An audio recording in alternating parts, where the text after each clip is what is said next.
What you're seeking is a blessing from God. You must expect a miracle. You have the power of choice. Believe on the Lord Jesus Christ. Welcome to Life Today Live. Randy Robinson here, and we're going to hit a tough subject. You know, I hear these stats about, children, teenagers, people generally who are sexually assaulted, and they're so high that they're alarming, and almost sometimes it's hard to even grasp if you've never had to face that situation or had a loved one in that situation. But it's very real, and I think the awareness of it is important. Beyond just the awareness, though, we need to know how to help people out of that terrible place that they are wrongly put in, usually with no reason that, there's no reason to ever abuse someone, period.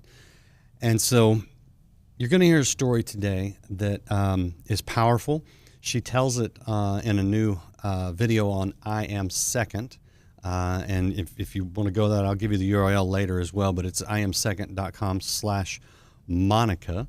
And my guest today is Monica Zuniga, if I pronounced that correctly, Bailey. Okay, I got it, as she said. And I just want you to hear her story, both for the awareness side of things, but also for the redemption side of things, because fortunately we do serve a God who can take the worst of situations and make something beautiful from it. So Monica, thank you. Appreciate you being here and telling your story. Yeah, of course. I'm so honored to be here and thankful to share today. So I'll just let you start where you want to start. Take us back to what put you on this very difficult road. Yeah, I'll say, most people, as you kind of started this episode and talk, 1 in 4 women are victims of some sort of sexual abuse, and majority of those women experience that in their young years to their adolescence. My story is a little bit different and more unique in that I experienced sexual abuse at 22. And so I grew up in the church, strong, faith-filled family, and was a virgin when I lost my virginity through rape, and was saving myself for my husband, and never imagined something like this would happen to me. But I had gone through some really difficult things that year, and just honestly started hanging out with the crowd that really enjoyed drinking and partying, and it was an escape and a way for me to relieve some of the things that I was dealing with internally as a young girl. And so I know many people listening may have early teen children, and that's a hard time, in your early 20s to your late teens. A lot of identity is happening in that age. And so one night, unfortunately, I was drugged, and unfortunately was coming out of that state to a man who was raping me. And it was obviously a very traumatic moment in my life. But I think because I had worked so hard and in my mind lived out of this works-based Christianity, when that happened to me, I immediately blamed myself. Okay. I need to ask you this because I've been around the church long enough, grew up in the church as you did, to know that whether it's spoken or just sort of implied, sometimes it's blatantly spoken, that, if you put yourself in that position, you kind of get what you deserve. Did you have any of that? Oh, that was the number one lie I believed. That night it happened, obviously I was in a position to where I was alone. I had gone out with my friends. I find myself alone at this man's house. I didn't know where I was at. I live in the Dallas metro, and so I knew I was somewhere in Dallas. My cell phone was dead. This was before, Uber and other things that you could do to easily get someone to your home to take to this place to take you somewhere. And after it happened, I remember telling him, I'm a virgin. Please don't do this. I don't want to do this. And after the fact, I sat on his kitchen floor by myself, and I just thought to myself, you deserve this. Like, you were out drinking with your friends, you were having a good time, you thought this would never happen to you. And I went back to, growing up in the church. I grew up in a really great church, but I also went to private Christian school. And so I was taught all the things you're not supposed to do. And Right. I really felt shame in that moment. And I felt like God was punishing me for choosing a path out of pain that I was going through in my own life to escape that pain. I felt like this was God's punishment to me. And that lie ultimately led to me running from God for a couple of years. Mm-hmm. And that's exactly the opposite of what he wants. I know you know that now. Did you report this? I didn't have the awareness to at the time. I think I was in such shock, and I immediately blamed myself. And to this day, I don't know this gentleman's name. Wow. I can look back and see that as the grace of God to not know this person, because I know there are people who have gone through this where it's family members they've had to report, or it's someone that they thought they could trust, and they might have to still see that person in their life even if they do report it. And so I didn't have the awareness or the knowledge that this was sin done against me, and it wasn't my fault. I felt as though this was my fault, and that was the lie I immediately believed. And as I've gone through my journey, I am 11 years on the other side of this, and married and healed and gone through a lot. But women I speak to, most women don't report it. Most women immediately feel the same way I felt. There's something that tells them, which is the enemy, the lies of the enemy, that they caused this to happen, and or their abuser tells them not to say anything or else. So yeah, it was a very hard, dark season. And I would say that it really, like you said, God wants us to run to him. We're not created to hide. Yet I felt that God was angry and disappointed at me. Yeah. So I had a wrong view of God. And it took me some time to come back to him and recognize the truth for what he is, and also what he saw in me. We obviously want to get to the truth of that, but I do, for anyone who may have been there or who may be there, I want to explore those couple of years where you say you were running from God a little bit. What you know now are lies. What were some of the things that were going through your mind? Yeah, I think because I had, 22 is young, but back then I really felt like, all my friends had slept with someone, they fell in love, they were not saving themselves till marriage. And I really, in a way, I think even idolized my virginity. And so when that happened, I immediately thought, well, now I'm not worthy of a good, godly man.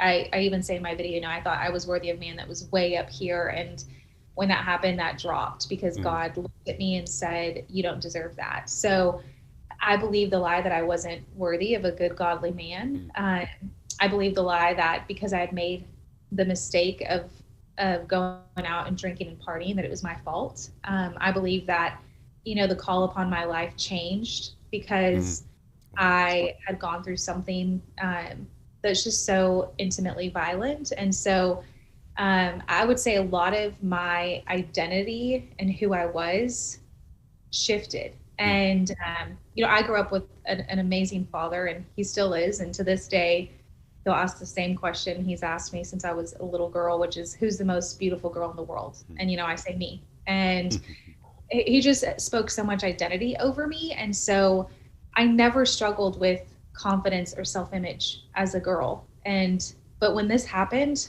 I became a totally different person, very insecure, did not have the same confidence. And that was due to so many of the lies that I was agreeing with because of this incident. How long did it take you to talk to someone about it? Oh, it took me 2.5 years. I also believe the lie that if I told someone, they wouldn't believe me, and that they would think it was my fault as well. So I kept it, I just pushed it further down, and secrets make us sick. They do. And it took me, 2.5, I would say even a little bit longer to actually open up to someone and share with them what happened. And that also was out of fear that I would be judged, that I would be blamed, lies I was believing, when in reality, everyone I talked to had so much grace and compassion and understanding and spoke so much truth to me. Yeah, well, what did that look like? Who did you finally talk to, and how did that turn you around? Yeah, the first person I talked to was a mentor of mine who I knew I could trust, and they'd been in my life for a long time, and they had just started reaching out to me and saying, I'm praying for you, you're on my heart, different things like that. And I knew they were a safe individual, and so I opened up to them first, and they were so kind, so compassionate, so much grace and mercy, and really encouraged me to find healing and to go to counseling and to talk to someone that can really walk me through a lot of that. And so I began starting counseling.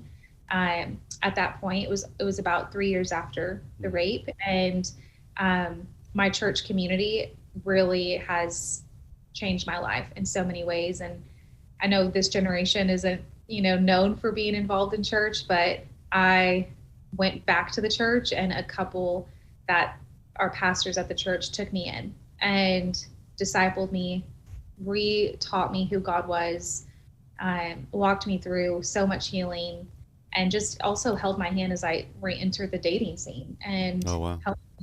helped me do that and navigate that well. Were you avoiding dating and men for those 2.5, 3 years? No, I thought if I could just marry a decent guy, that all the pain would go away. That I wouldn't feel like damaged goods because I'd be married. And I don't know where that lie even came from, but I believed it. So I dated quite a bit, but I didn't think I was worthy of a good, godly guy. So I wouldn't pursue the kind of man that I was called to pursue. I would date guys that were okay, but their intentions were never pure, and it would cause more pain. So, Goodness, God love you. So, talk me through some of the things that you learned, whether it was with that counseling couple at your church, or just what were the truths that turned you around? Yeah, I think the biggest truth for me, two big truths. One was that it's the gospel that God saw me and loved me and called me worthy and desired me, that this lie that I believed he was disgusted with me, angry, disappointed. I needed to hear the truth that God had so much grace and compassion and empathy and love for me. And hearing that and really believing that and grasping that changed so much of how I view God and myself. And the second big truth that really helped me heal and forgive myself and forgive my abuser and move forward was that, there's a difference in me willingly participating in sin. So if I'm going out with my friends and choosing actively to get drunk and be belligerent, that is a sin I am willfully choosing, and I'm sinning against myself and against God, but if I am in a situation that I was in where I was not an active participant in that sin, and I was not one who desired it or participated at all, that is sin done against me. That is the brokenness of our world and sinful people affecting other people. When you're next to someone who is living in sin, it does rub off on you. And it was really an eye-opening experience for me to recognize that this individual, their sin affected my life, but I did not willingly participate in that sin. Yeah. So that realization really helped me understand what happened, to forgive, and to really start move towards more healing. Okay. Yeah. You just said a big word there. And granted, you didn't know him, don't know him, but you still had to forgive. and he's not worthy of forgiveness. You know, he's worthy of punishment and still, you know, accountability. That's justice, right? How did you reconcile the godly demand for justice with forgiveness? I think, you know, when it comes to healing and freedom, we're much quicker to forgive ourselves and to receive it for ourselves because we want that freedom so badly when we're in a situation. But when we look at a situation like this and someone who's done something, we don't want that for them. You know, we, in our flesh and in our human nature and in our justice character, we want to see them hurt. You know, we want to see them pay for what they did. Sure. And obviously I had that natural response, but what really helped me come to a place of forgiveness was, I think because I grew up in the church and I'd seen, you know, God transform so many lives and people who had been hurting, I had to put myself in the lens of like, if someone did this to me, what was their life like? You know, what could their life possibly have been like, and what pain could they be going through? Because I just don't believe that God would create a person to be that evil, or to do something to that extent. I believe that people everywhere in our life have gone through a lot of pain and hurt. And I don't know this gentleman's exact story, but I know that God died for him and loves him just as much as he does me. And me withholding that forgiveness to him doesn't harm him, it harms me. Yeah. And so, you know, truly finding a place of letting that go and forgiving, obviously was not easy, but I can truly say I'm at a place where I have done that. And I truly hope he at some point in his life has found Christ. Well, you're more gracious than I would be, because you just, there's an injustice about it if there's no reckoning for it. The thing for me is that I trust God's reckoning of justice more than I trust my own. That's good. So that's such a tough thing. All right. So you mentioned that you're now married. You know, once you started, by the way, I always like to point out on the program that your healing was not an instantaneous thing. It's usually not for most people. It does happen. It can happen, but it's vast majority of the time a process. It is a walk, and it is sometimes a long walk. Sometimes it's a lifetime walk. Where are you in that? I would say I'm most days and most moments, I feel fully healed and free.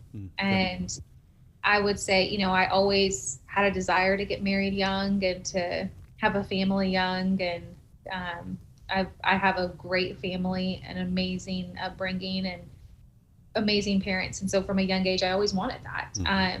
But I got married at 33, and my husband is 37. So both first marriage, both older in life. And I can look back now and say, I'm so thankful I married him at 33 and not at 26, you know, or 27 or younger. And not because you can't get married young, but because I was not where I am now in my healing. Yeah. And so I remember when I would pray for my husband year after year waiting, I would say, like, God, thank you for another year that I am more healed and whole. And I'm bringing a more healed version of myself into this marriage, that one day will happen. And so I believe with my whole heart, it was God's protection over my life and covering to have me wait till I was this age, because I truly feel free and healed.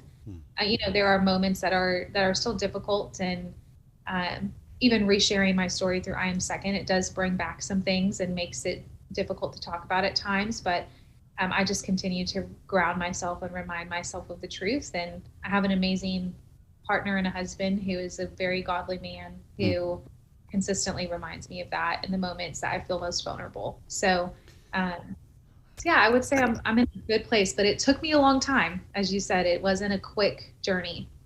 Yeah, and I got to say that's the maturity in every way is apparent to be where you're at.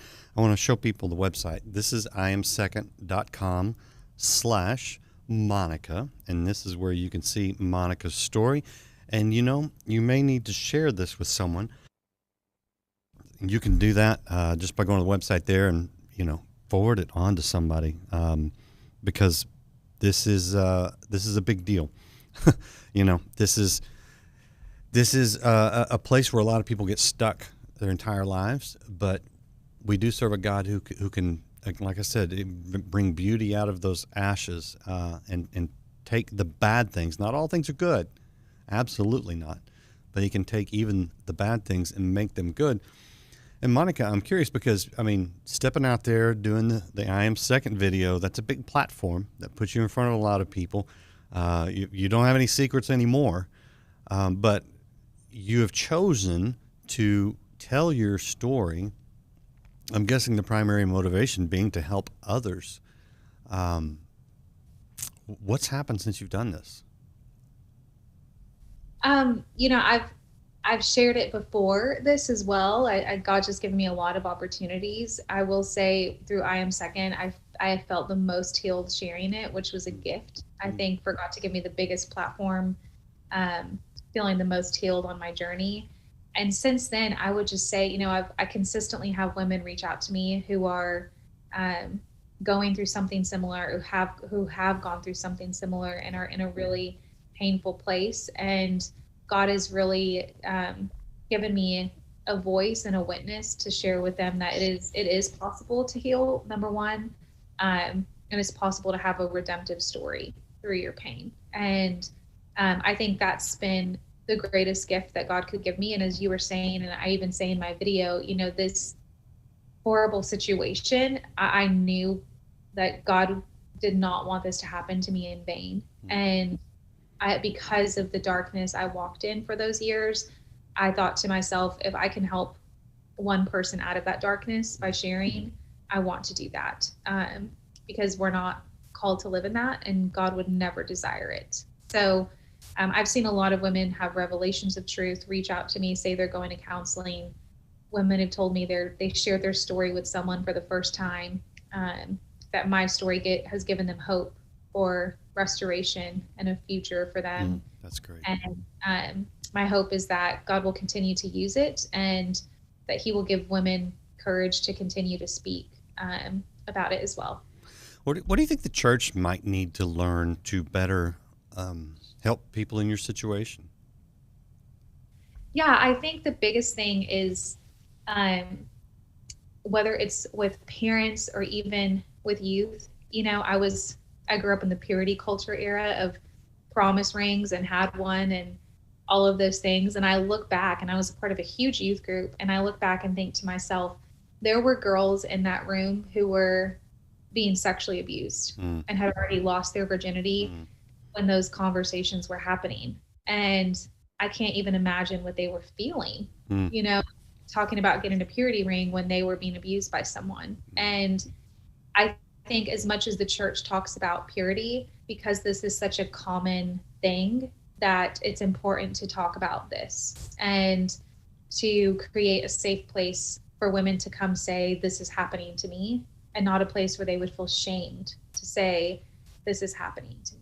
And so I think just having a more honest, open dialogue. I know a lot of parents do a great job of telling their kids, let us know if something's happening, but not every home and not every person that goes to that youth group has that experience. And there may even be adult women who, like you have said, who haven't healed from that. So just, I think having an honest dialogue, talking about the elephant in the room, not being afraid to address it, and creating a safe place for women to walk through healing, is the number one thing I would suggest churches to do. Yeah, no doubt. And I think just hearing your story, it's powerful because, it's easy to be blind to something that you haven't been exposed to. It's just it's ignorance and not out of willfulness or some kind of sin. It's just not knowing. And so you actually are doing a very great service and to a lot of women, unfortunately, and hopefully to men as well who realize the predatory nature is not of God and needs to go. Got to go. What's your last word? I want to give it to you. And again, thank you for sharing.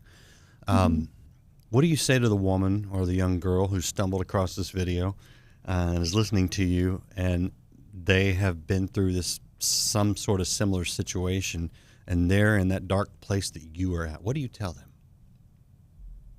I think the biggest thing I would say to them is God is not angry with you. He's not disappointed in you. And more than you can even fathom, he desires you. And that lonely, dark place is filled with a lot of lies. So I would say run to the light. Don't stay in the darkness, go to the light and go in his presence. And once you are there and you're moving towards healing, find one safe person that you can trust to talk to and tell them what happened. And those are the first 2 steps, I believe, that will lead to a lot of healing from there. Yeah. And if you don't get the kind of response that Monica got when you tell somebody, move on, tell someone else, right? Yeah. And just a safe person is someone who loves you unconditionally, has your best interest at heart. Isn't if it's a family member or someone that is close to you that's doing the abusing, they can't be in the family. It needs to be someone outside of that can objectively look at it, who loves you and cares for you and has your best interest at heart. And so think of those things and start there and begin to move towards healing from that. Absolutely. It's there. Monica, thank you so much. You share so well, and you have a countenance about you that says healing and wholeness, and I just appreciate what you're doing. Thank you. Appreciate all you guys watching. Tough subject, I know, but we have to address this. And if you're in that situation, do find that person. And if you don't know that person, find a good church and find a counselor, a school counselor. Just reach out. Don't stay stuck in the darkness. That's not what you're created for. There's so much better out there for you. Appreciate you guys hanging out. Be sure to check out iamsecond.com/Monica. That's the URL. The website looks like this. And you can see her story. Join us again next time. We've got more great interviews for you. Hopefully, weather won't knock me out tomorrow, but it's possible. Regardless, I'll see you again soon here on Life Today Live. I just come as a bankrupt sinner, saying, Lord, have mercy on me.